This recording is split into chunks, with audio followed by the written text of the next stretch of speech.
Barcelone a annoncé aujourd'hui la mauvaise nouvelle, Dani Olmo sera absent pendant environ 5 semaines en raison d'une blessure aux ischio-jambiers. Olmo rejoint une liste de 6 autres joueurs du Barça dont l'état de forme est incertain. Jetez un œil aux joueurs toujours observés par le staff médical et à leur date de retour potentielle. Ansu Fati devrait être de retour pour le prochain match contre Monaco. L'Espagnol s'est blessé au pied lors de l'entraînement de pré-saison, mais il s'entraîne déjà bien avec l'équipe. Il aurait pu être sélectionné pour Gérone, mais l'équipe médicale a décidé de ne prendre aucun risque. Fermín López, de retour la semaine prochaine, le milieu de terrain poursuit sa convalescence après une blessure au biceps fémoral, mais son retour n'est plus très loin. Frenkie de Jong, fin septembre, le Néerlandais est absent depuis avril en raison d'une blessure à la cheville. Cependant, le retour sera une bouffée d'air frais pour le Barça après la perte de Dani Olmo cette semaine, alors que Fermín López est toujours forfait. Gavi, octobre ou novembre, le jeune milieu de terrain a déjà rejoint l'entraînement de l'équipe première et a hâte d'être disponible après presque un an de convalescence suite à une blessure au ligament croisé antérieur. Ronald Araujo, janvier 2025, le grand défenseur a subi une opération cet été pour traiter un problème au tendon d'Achille droit subi lors de la Copa América 2024. Andreas Christensen, décembre, le Danois a développé une tendinopathie au tendon d'Achille gauche après avoir joué 26 minutes lors du match d'ouverture contre Valence.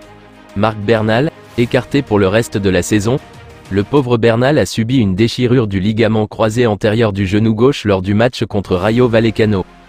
Dani Olmo est absent pour une longue période en raison d'une blessure aux ischio-jambiers.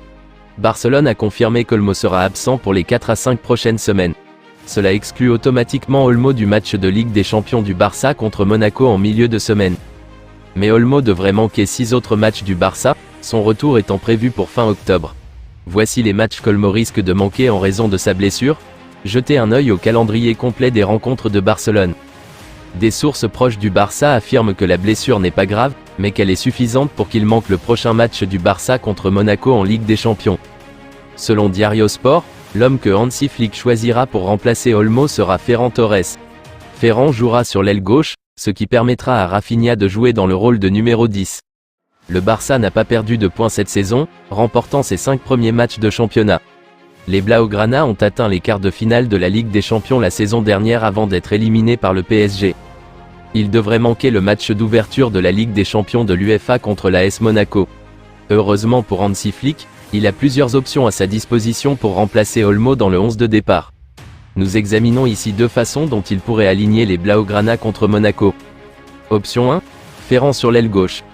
En l'absence d'Olmo, le manager allemand pourrait revenir à Rafinha dans ce rôle de numéro 10 dans son système. Dans ce cas, Ferran Torres pourrait être titularisé comme ailier gauche et tenter de compenser son expulsion contre Gérone. Option 2, Pedri monte au poste de numéro 10. Si Flick ne veut pas faire débuter Ferran, il existe toujours la possibilité de déplacer Pedri plus haut sur le terrain.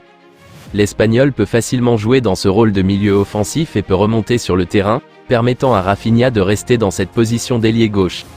Eric Garcia peut être recruté dans l'équipe pour jouer en tant que milieu défensif après avoir bien joué dans ce rôle à Gérone la saison dernière. Barcelone prépare un super nouveau contrat pour Lamine Yamal avec une augmentation massive de son salaire, révèle Marca. Lamine a signé son dernier contrat au Barça le 2 octobre 2023, le gardant au club jusqu'à l'été 2026. Mais le Barça estime que cet accord est déjà dépassé et doit être rafraîchi à des conditions plus importantes. Ainsi, Lamine se verra offrir un nouveau contrat avec un salaire comparable à celui d'un footballeur superstar. Cependant, le Barça demandera à Lamine de faire preuve de patience car ils ont l'intention de lui remettre le contrat lorsqu'il aura 18 ans. La clause de rachat de Lamine s'élève déjà à 1 milliard d'euros. Cela restera le même, mais la durée de son contrat et son salaire seront augmentés. Le nouvel accord devrait expirer en 2030. Le Barça a versé un énorme bonus à Lamine pour ses performances la saison dernière, le PSG ayant apparemment flairé le joueur. Il se murmure qu'ils ont offert 250 millions d'euros pour l'acheter. La valeur marchande de Lamine s'élève actuellement à 120 millions d'euros, selon Transfermarkt. Lamine Yamal se rapproche d'un nouveau record.